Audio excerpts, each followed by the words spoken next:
Cục 749, xử lý vụ án lăng mộ công chúa Triều Liêu, tương truyền năm 2016, một trận mưa lớn bất thường đã cuốn trôi lớp đất, phơi lộ một ngôi mộ cổ nghìn năm. Sau khi giám định, đó chính là lăng mộ công chúa Diên Khánh thời Liêu. Khoảnh khắc nắp quan tài được mở ra, công chúa Diên Khánh vẫn còn nguyên vẹn, như người đang ngủ. Chẳng lẽ người xưa đã nắm giữ bí thuật bảo toàn xác người qua nghìn năm? Lăng mộ công chúa Liêu, bí ẩn đầu người bay giữa đêm, mặt nạ ngọc bào thai, hút hồn người sống, tục mạng, sự thật đằng sau là gì? Kính thưa quý vị, hãy để tôi kể cho các bạn nghe. Tương truyền Cục 749 được thành lập vào tháng 9 năm 1974, là một bộ phận vô cùng bí ẩn của nhà nước. Mục đích thành lập Cục 749 là chuyên xử lý những vụ việc mang tính siêu nhiên xảy ra trong dân gian, cùng những hiện tượng kỳ dị mà khoa học không thể lý giải.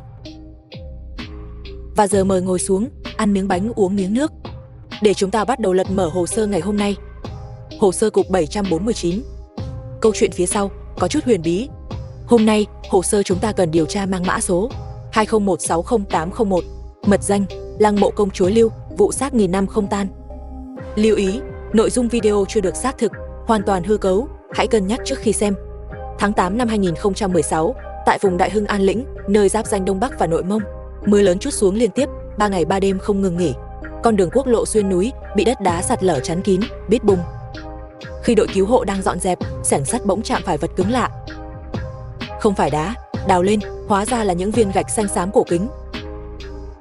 Trên mặt khắc hoa văn dây leo, đặc trưng duy nhất của Triều Liêu. Đội khảo cổ được triệu tập ngay trong đêm, dưới ánh đèn rọi loang lổ, tiếp tục khai quật.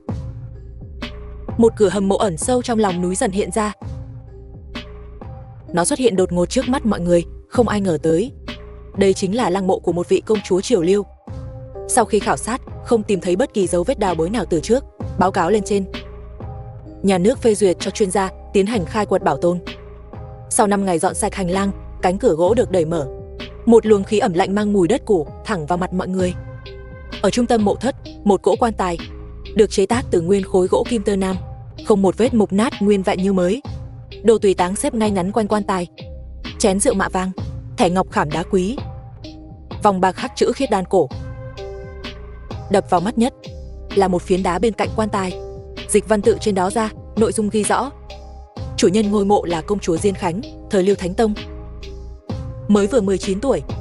Khoảnh khắc nắp quan tài bị bật ra, tất cả mọi người đều nín thở. Thi thể người phụ nữ bên trong không có bất kỳ dấu hiệu thối rữa nào. Điều này hoàn toàn phi khoa học, bởi khí hậu nơi đây vốn ẩm ướt mưa nhiều.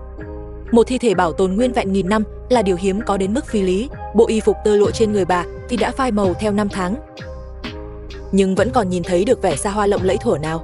Điều kỳ lạ hơn nữa là trên mặt bà úp một chiếc mặt nạ ngọc bạch, chất ngọc trắng muốt, ánh lên vẻ ôn nhuận kỳ lạ. Lông mày, khóe mắt, sống mũi, đôi môi chạm khắc sống động đến từng chi tiết, ngay cả nét lông mi cũng rõ ràng từng đường. Chỉ nhìn qua đã biết đây từng là một công chúa sắc nước hương trời. Nhưng khi giáo sư Trương của đội khảo cổ cẩn thận nhấc chiếc mặt nạ xuống, ánh đèn dọi thẳng vào mặt người phụ nữ. Tất cả đồng loạt hít một hơi lạnh buốt. Bên dưới mặt nạ không có mặt, không phải thối rữa, mà là hoàn toàn không có xương mặt, chỉ còn trơ lại hộp sọ chọc lóc chống đỡ phía sau. Răng hàm, xương hàm dưới, tất cả đều biến mất, như thể bị thứ gì đó đục bỏ một cách thô bạo. Hai hốc mắt trống rỗng nhìn thẳng vào đám đông, đen ngòm, hun hút, toát ra thứ gì đó không thể diễn tả bằng lời. Giọng giáo sư Trương run rẩy: có phải bà bị kim qua kích đỉnh? Đó là hình phạt dùng búa sát hình bầu nậm đập vỡ sọ người, một cực hình tàn khốc dành cho tội nhân nặng thời Liêu. Nhưng giả thiết đó lại không ổn. Lăng mộ của công chúa Diên Khánh được xây dựng theo chuẩn mực vương tước, đồ tùy táng vô giá. Trên bia đá không hề nhắc đến tội trạng gì, sao lại chịu cực hình như vậy? Mâu thuẫn hơn nữa, thi thể bà được bảo tồn gần như nguyên vẹn, tóc không rụng mấy sợi, hoàn toàn không giống người từng chịu cực hình. Không ai giải thích được mâu thuẫn kỳ quái này. Nhưng điều rùng rợn hơn vẫn còn ở phía sau. Đội khảo cổ dựng lều tạm dưới chân núi. Đêm đầu tiên, đội viên trực ban trẻ tuổi tên Tiểu Lý chạy hộc tốc vào lều, mặt trắng bạch run giọng: giáo sư Trương ơi, ngoài kia có thứ gì đó đang lơ lửng. Mọi người ùa ra theo. Dưới ánh đèn đường xa xa, một khối đen lắc lư qua lại. Nó đang bay vòng quanh cột đèn, thỉnh thoảng lao xuống thấp, như đang bắt bướm đêm ăn. Có người buột miệng: chắc là túi ni lông bị gió thổi thôi. Nhưng đêm thứ hai, một đội viên khác đang soi đèn pin tuần tra, thì khối bóng đen đó bỗng nhiên lao thẳng vào mặt anh ta. Đó là khuôn mặt một người đàn bà, mái tóc xõa tung giữa không trung, mắt nhắm nghiền, môi tím tái. Nhưng người đã tắt thở từ lâu, đội viên sợ đến mức đèn pin rơi xuống đất, ngã ngất tại chỗ. Tin đồn lan nhanh như lửa cháy rừng. Câu chuyện công chúa Liêu hóa thành đầu người bay càng truyền càng rùng rợn, có người lôi ra ghi chép trong siêu thần ký. Phi đầu man, yêu quái phương Năm, đêm xuất để ăn côn trùng, mặt trời mọc chưa về thì chết. Nhưng vùng Đông Bắc xưa nay chưa từng xuất hiện loài yêu này. Rồi lại có người chụp được đoạn camera giám sát, bóng đen linh hoạt lách tránh dưới ánh đèn đường, lúc nhanh lúc chậm. Không giống flycam, trông y hệt đầu người thật. Thậm chí có thể thấy rõ mái tóc bị gió thổi là lướt từng nhịp. Không ai dám xem thường nữa, nhưng nỗi kinh hoàng thật sự giáng xuống vào một tuần sau đó. Đêm đó, rạng sáng 3 giờ, người trực ban là lão Vương phát hiện đầu bay lại đang bắt bướm dưới đèn đường. Ông liều gan vớ lấy cái sảnh, phăng thẳng vào bóng đen, một tiếng bộc vang lên, thứ đó rơi xuống đất. Dưới ánh đèn hắt lại, lão Vương nhìn rõ, hồn gần như bay khỏi xác. Đó là một cái đầu người còn sống. Và cái đầu đó không phải của ai xa lạ, chính là lão Triệu, người phụ trách ghi chép của đội khảo cổ 40 tuổi. Bình thường ít nói, lúc này mắt ông nhắm lại, khóe môi thoáng một nụ cười nhẹ. Trông như đang ngủ, thậm chí còn nghe thấy tiếng ngáy khẽ. Vết cắt ngang cổ phẳng lì, không một giọt máu. Vừa khi lão Vương đưa tay định kiểm tra hơi thở, lão Triệu đột ngột mở mắt. Đồng tử giãn ra mở đục, rồi máu phun xối xả từ khoang cổ, như vòi phun nước, nhuộm đỏ cả mặt đất. Lão Triệu không kịp rên một tiếng, tắt thở hoàn toàn. Các đội viên tìm thấy xác không đầu của lão Triệu trong phòng trực ban. Ông ngồi trên ghế, nửa người gục xuống bàn, dáng y như người đang ngủ gật. Cuốn sổ tay vẫn còn mở ra trên bàn, bắn đầy vết máu đen đỏ. Cảnh tượng thảm khốc đến mức không ai dám nhìn thẳng. Cảnh sát ập đến, phong tỏa hiện trường, điều tra mãi nhưng không có đầu mối nào. Làm sao cái đầu của lão Triệu lại có thể tự bay đến chân đèn đường, cách đó hàng trăm mét?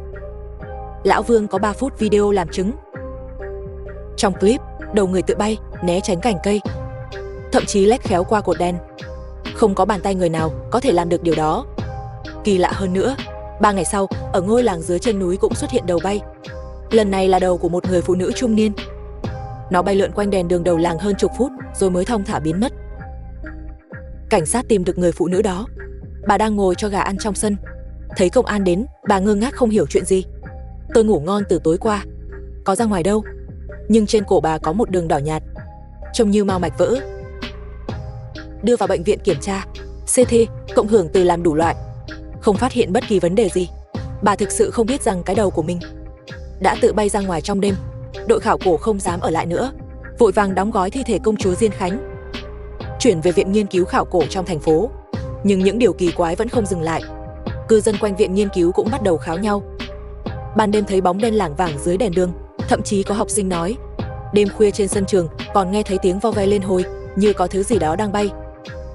Hết cách, viện nghiên cứu đành đưa thi thể trở về ngôi mộ cũ, bịt kín hầm lại. Nhưng sự việc đã không thể ém nhẹm, leo thang dần lên cấp trên. Cuối cùng, hồ sơ được chuyển đến cục 749. Trưởng đội Lý tìm đến tôi, tay cầm xếp tài liệu dày cộm, mặt nặng như chì. Anh biết thuật quán hồn, vụ này chỉ anh mới phá được. Tôi là đệ tử của một môn phái đạo gia. Sư phụ truyền lại cho tôi tam hồn quán khí thuật, trên trán mỗi người đều có 3 ngọn lửa hồn. Thiên hồn chủ thiện niệm, địa hồn chủ dục vọng, mạnh hồn chủ vận số. 3 hồn tụ lại, giống như 3 ngọn lửa nhỏ leo lét trên trán. Trưởng đội Lý cho biết đã có 17 người gặp đầu bay. Trong đó một người tử vong, số còn lại khi tỉnh dậy đều không nhớ gì. Chỉ nói cổ mỏi, tưởng ngủ sai tư thế. Chúng tôi đến gặp nạn nhân trẻ tuổi nhất trước. Một sinh viên đại học tên Lâm Hiểu. Đầu cậu ta đã tự bay ra ngoài, qua cửa sổ ký túc xá. Sáng bay trở về, các nữ sinh cùng phòng hét vang kinh hãi. Một người bạo gan dùng điện thoại quay lại, đầu lơ lửng giữa không trung. Từ từ áp vào cổ, một tiếng khách khô khốc vang lên. Như ghép hình, Lâm Hiểu tỉnh dậy xoa cổ nói: tối qua ngủ ngon quá, không mơ gì hết. Tôi dùng quán hồn thuật nhìn qua, trên trán Lâm Hiểu có đến 2 đám thiên hồn. Bình thường chỉ có 1, đám yếu hơn như bị thứ gì đó quấn chặt, tỏa ra khí đen âm u, như có một sợi chỉ vô hình đang kéo ngọn lửa hồn đó về phía xa. Gần đây anh có tiếp xúc với thứ gì đặc biệt không? Tôi hỏi. Lâm Hiểu nghĩ một lúc, nói đội khảo cổ từng tổ chức triển lãm cổ vật ở trường. Cậu đã đến xem chiếc mặt nạ ngọc của công chúa Diên Khánh, còn cúi sát lại gần, dùng tay sờ lên các đường hoa văn. Lòng tôi chợt trùng xuống, tất cả nạn nhân đều hoặc tham gia khai quật mộ, hoặc đã đến xem triển lãm chiếc mặt nạ. Chiếc mặt nạ ngọc này chắc chắn có vấn đề. Chúng tôi lập tức quay lại ngôi mộ trong đêm. Trưởng đội Lý phối hợp với đội khảo cổ mở lại cửa hầm mộ. Tôi mang theo chiếc cổ đồng hồn kính mà sư phụ để lại. Chiếc gương đó có thể soi thấy hồn thể, dù chỉ là âm khí mơ hồ nhất cũng hiện hình. Vừa tiến gần đến cửa mộ, trong gương đã xuất hiện dị tượng. Vô số làn khói xanh mờ tỏa ra từ trong mộ, tựa như dây rốn đan thành một tấm lưới giữa không trung, vươn ra 8 hướng 4 phương. Mỗi làn khói đều kết nối với thiên hồn của một nạn nhân, đang từng chút kéo hồn họ về phía hầm mộ. Nắp quan tài được mở lại. Cảnh tượng bên trong khiến tất cả sững sờ. Thi thể công chúa Diên Khánh đã thay đổi, không còn khô quắt đen xỉ như trước. Da thịt dần đầy đặn hơn, thậm chí đã ửng lên sắc hồng nhạt. Như người mới chết vài tiếng trước, chỉ còn một mảng nhỏ ở ngực. Vẫn còn trơ xương, ánh lên màu đen xanh, còn chiếc mặt nạ ngọc đặt trên ngực thi thể không còn màu bạch ngọc nữa, giờ nó ửng lên màu thịt nhạt nhạt. Trên bề mặt rỉ ra chất dịch dệt, như vừa được lột ra từ cơ thể một sinh vật còn sống, chạm vào vẫn còn ấm. Tôi giơ hồn kính lại gần, cảnh tượng trong gương khiến sống lưng tôi lạnh toát. Bên trong chiếc mặt nạ chứa vô số ký sinh trùng nhỏ li ti, giống như loài sâu vừa lột xác, thân trong suốt hoàn toàn, mỗi con kéo theo một sợi dây rốn. Một đầu cắm vào mặt nạ, đầu kia kết nối thẳng với thiên hồn của nạn nhân. Từng chút hút lấy ngọn lửa hồn, những hồn hỏa bị hút vào mặt nạ,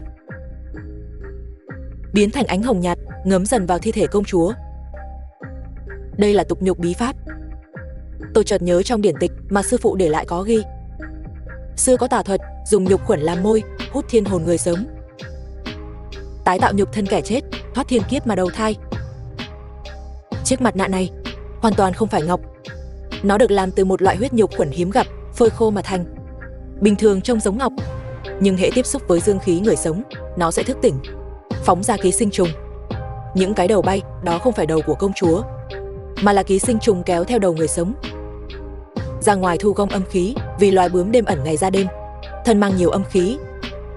Âm khí cùng thiên hồn được dâng lên cho nhục khuẩn, giúp công chúa tích lũy đủ sức mạnh để tái sinh, không thể để bà ta sống lại. Tôi rút con dao găm huyền thiết mang theo bên người. Con dao đã được tẩm chu sa và nước gạo nếp, có thể phá huyết chú. Tôi bước lên quan tài, chém thẳng vào gáy công chúa. Tay vừa ra, đầu đã rơi xuống trong quan tài. Không có máu, chỉ rỉ ra chút dịch đen sệt. Nhưng đúng lúc đó, chiếc mặt nạ nhục khuẩn bên trong bỗng nhiên bay vụt lên, như có mắt, lao thẳng vào mặt tôi. Tôi muốn né nhưng mặt nạ quá nhanh. Một tiếng bộp, nó dán chặt vào mặt tôi. Vô số kim châm đâm thẳng vào da thịt, như muốn xuyên qua tận xương sọ. Đau đến mức mắt tối sầm lại. Tôi dùng dao găm cậy mép mặt nạ, nhưng nó như mọc rễ vào da mặt tôi rồi. Không cạy ra được, thậm chí cảm nhận được nó đang từ từ tan chảy, muốn hòa làm một với khuôn mặt tôi. Đúng lúc tôi gần không cầm cự được, mặt nạ đột ngột giật mạnh một cái. Như cảm nhận được thứ gì đó đáng sợ, nó bật phát khỏi mặt tôi, hóa thành con vật bằng bàn tay, hình dáng như rùa sư tử, lủi thẳng vào kẽ đá trong hầm mộ, biến mất không dấu vết.